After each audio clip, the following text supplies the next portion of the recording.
Do customers now still have to link their Aadhaar to their SIMs? To discuss that and to understand what telecom operators make of this, I'm joined by Rajan Mathews, Director General at the Cellular Operators Association of India. He's joining us on Skype. Mr. Mathews, thanks so much for joining us on Bloomberg Quint. Now I have to ask you the key question that everyone watching wants to know. What does all of this mean? If I go to the market and purchase a new SIM card, be it from Airtel, Jio, Vodafone or the like, do I need to provide my Aadhaar number to link it? As it presently stands, yes, you are required to provide your Aadhaar in order to provide a new activation of a SIM card. That is the present direction that the DoT has given to the operators, and no subsequent order has been provided. And so that order stands as the operative direction to all service operators.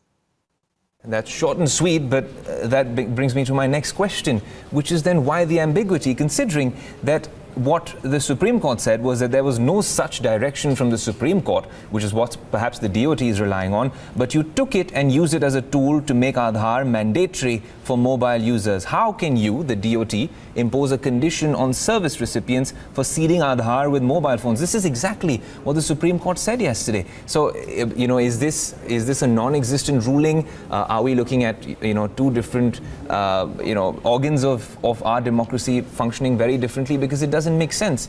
At the end of the day, it's the customer who seems to be completely confused with this.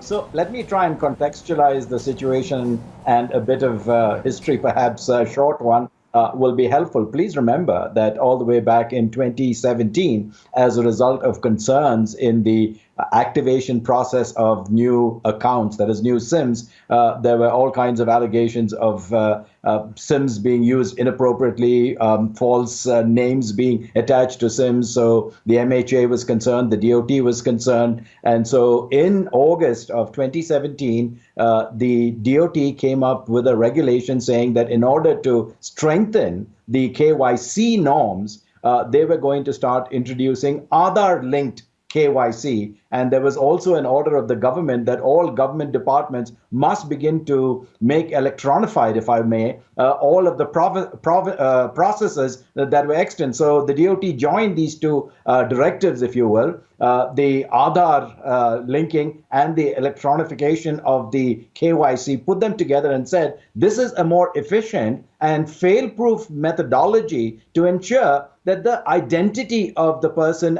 seeking a new SIM is established, and there's no duplication and there's no fraudulent activity. SIMs are not going to be activated in somebody else's name. That process was put in place.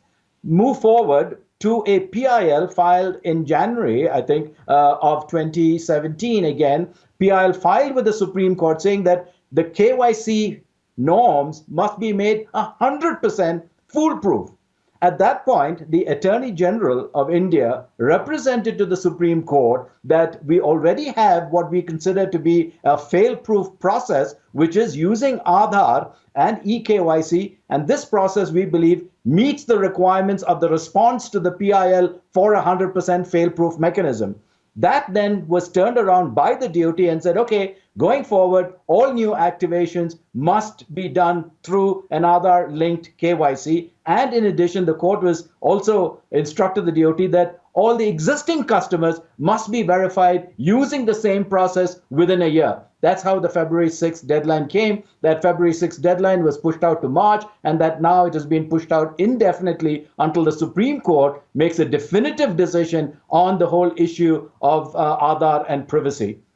Right, Mr. Mathews, as the last question, you mentioned that, but there is one last bit that I want to get in, considering the UIDAI also spoke about this, and what they seem to suggest, the counsel for the UIDAI, Rakesh Dwivedi, because he said banks and telecom companies have a much bigger database about the citizens. People are being scared about Aadhaar, but nobody questions the telecom companies and banks. Their single target is Aadhaar. So I think overall, I don't know if all of us are on the same page, but you did mention that the industry stand is unanimous, and it is the same, which is essentially whether I go in for an Airtel connection or a Vodafone connection or a Jio connection, I still need to link it with my Aadhaar. And even if I have an existing SIM card, I still need to link it with my Aadhaar.